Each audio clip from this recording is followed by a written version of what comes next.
What's the plan with Isaiah Simmons? Obviously, that's not a rookie minicamp question, but Yeah, you kind of threw me off a little bit there, Bill. Just to get him in here and, obviously he's going to be in the linebacker room, but I think he's a guy, he's a very talented player, and he's played a lot of ball in this league, and just try to get him, acclimated with our system. And the thing that you love about him is he's got a lot of versatility to do a lot of different things. And I know in New York, just when we went against him a couple years ago, specifically situationally, he was all over the place. So I think that just tells you his mental capacity in order to be able to understand defensive schemes. And we had a lot of great conversation with him leading up to him signing with us. And I know he's working hard at it, and I think we have a vision for him. And, we'll just watch and see how that progresses over time. Were you able to use Xavier McKinney as a reference on him? We were. Yes.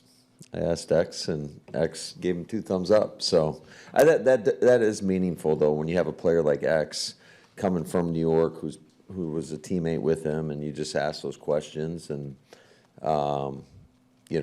he said he's a great teammate, and that's all I need to hear.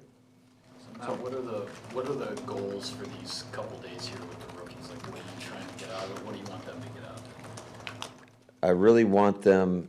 So you just never know where these guys are at physically. I was just talking to Anthony Belton, and he went on 14 different 30 visits. So it's hard to be in, peak physical condition when you get them in here.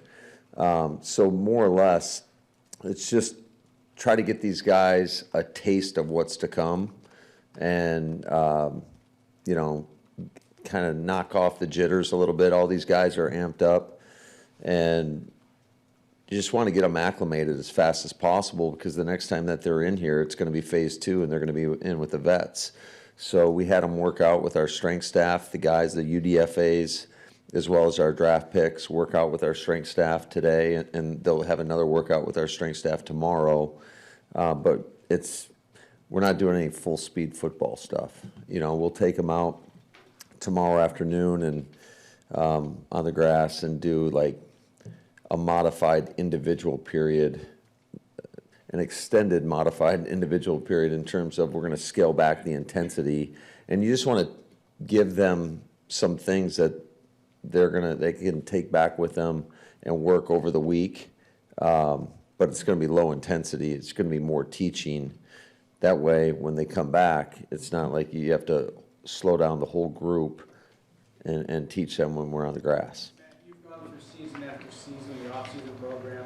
Sometimes it might get monotonous, but being around these youngsters with so much excitement from something as tedious as the minicamp, does that keep you young? Does that keep you recruiting? I wouldn't say it's monotonous. The best time of the year is when our players are in the building. So whether it's rookies or veterans, it's always exciting when you get to work with your players. That's why we got into this thing, is to coach, and we all love the game of football. So I think there's a little bit more purpose behind your work when your players are in the building. It just feels more meaningful, and whether you're helping them on the field or off the field, it's just that personal connection is so key, and it's hard to do when you're away from each other. Man, I know it's early. Obviously, they need to develop. But what does it do for your offense, bringing in a guy that can stretch the field like Matthew, and a guy that's kind of a move guy, line up anywhere, just get the ball quick like Savion? Well, we'll see. It's a lot of it's going to be dependent upon them and how well they pick up the offense, and how fast they can do it. And I think it'll all work itself out in due time. But obviously very excited about the talent that both those guys bring, for sure. Especially, being out there and just kind of being around them a little bit. And I love how serious they are about ball. And I can say that collectively, not that I know these guys that well yet. I've only been around them not even 24 hours, most of those guys. But they just, I can tell we got a group that I I think, loves the game of football, and they treat people the right way. And that was evident, just the feedback I got from whether it's our athletic trainers or whoever, just how respectful these guys are. And to me, that's a big thing. You gotta, that's what we're all about. We want to be first class. And since the next work they get is phase 2, does that mean they go home for a while and then don't come back till when? I'm talking about the rookies. Yeah, so they're going to go home this next week, and then we'll bring them back in on Sunday, whatever date that is. But they'll be gone for a week. And some teams don't even do rookie minicamp anymore. They just have them come in with the vets when that's allowed. Other teams will do it next weekend. I think it's important to try to acclimate them as fast as humanly possible, and I think it's a great, I guess, advantage of bringing them in early. That way, when they leave, they got a sense of direction of what they need to do and what's going to be asked of them when they come back. But it's definitely different than the way you were doing rookie minicamp when you first got Yeah, here. we were joking about that today. I think the first rookie minicamp, we had all sorts of drills out there, and I'll never forget, we had a couple of trash cans, and there were some guys leaning over the trash cans. So I'd say it's not a little different, it's drastically different. I know we ask you about 4 quarterbacks every year, but I know the Canadian quarterback is here, and I'm sure you probably have Yeah, someone Taylor. else. Right. So would you like to come out of this with 4? Whatever's best for our team. Okay. Do you know anything about Taylor? I do. I obviously hasn't thrown a ball in a live practice here, but what are your early thoughts? No, but we just did a workout with like our tryout guys, and he's got a very live arm, and you could see that on tape. It was obviously played at the Senior Bowl, and Vrabel got to see him there, and I think it was in the East-West game as well, if I'm not mistaken. I'm not so Yes, sure about no. that. Maybe it was, but I know it's he was in 2 of the All-Star games. I watched the stuff from the Senior Bowl, and then obviously talked to Vrabel about that. We had him in on a 30 visit, so we got an opportunity to sit down with him. But another guy that loves football, and then just watching him throw just, an hour ago or whatever it was, he's got a live arm, so there's a lot to like about him. Is that what you're looking for when you watch quarterbacks in a tryout situation, their arm, or are you really pushing him on scheme and No. how he reads? I think you're just looking for traits at that point, Certainly, I think just coming from where he's coming from to this level, I think there's going to be a big learning curve. But if there's anybody that will attack it head on, Taylor will. And that was so evident when he was here on the 30 visit. And I know he's been working really hard at it. So I think even just talking to Vrabel, the strides he's probably made from the Senior Bowl to now has been significant. What is Christian Watson able to do right now, and how does he look, or how are his spirits? Well, he looks like a freak, like he always does, in a positive way. He's been great. He's been outstanding, just great attitude, and he's working hard. And that's really all you can ask anybody. Matt, I'm sure Jason warned you that this was coming, but. No, probably not. No, he does his job well. It's my understanding Jair is not doing the on-field stuff right now. Is that accurate? Yep. Is that just part of we're gonna figure out what's going on here, and once we figure it out, then we'll move forward? Yeah, I mean, like, to be honest with you, I don't have many updates in regards to where we are in that whole situation. I just know we're trying to work through it. Your position coaches, to get ready for OTAs and mini camps, how much are they looking at their players, new incoming players, what they did in college to start detecting technique, things that they want to make changes on? I mean, talk about their preparation as to what they want to address in the spring. Yeah, absolutely. I think that's an important piece of it, is you better know who you're working with, and you got to try to identify their strengths and weaknesses, at least how you see it and how it fits within our scheme. So we do this with all our players, all returning players, any guys we get in free agency. We call them point of attack tapes, and it's, I guess, a condensed version.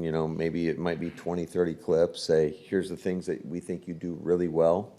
And here are the 1 to 2 things where we would like you to focus on throughout the course of the offseason. If you master that, then we'll give them something else. So, but I think you got to be careful giving them too many things to really focus on, because you'd like to see that growth, that improvement, just being intentional.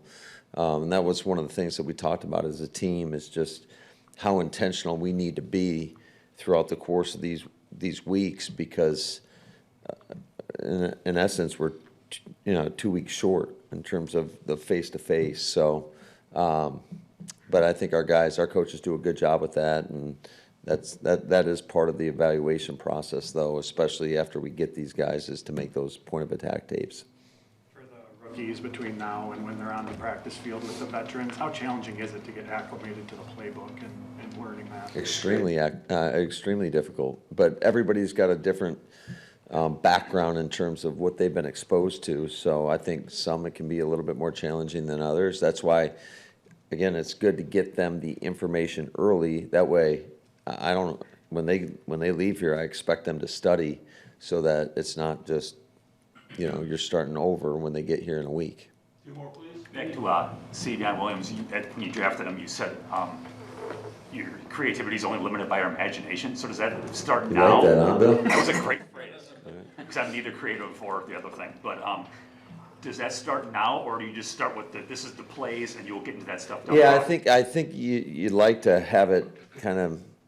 I mean, we do a lot of that stuff anyways within the scheme of our offense, in terms of moving people and put them in a different position. So that's kind of the starting point, is kind of, the stuff that you have done, or in the off-season study, things that you'd like to do off of things that you've done. So, but I think in terms of where that goes, it's going to happen organically over time. I know you coaches have spent the whole offseason studying stuff and adding things, but after you guys pick up a couple of guys like you did in the draft offensively, do you then go back and say, okay, well, maybe we should add more of this or that because of the skill set that those two guys have, or no?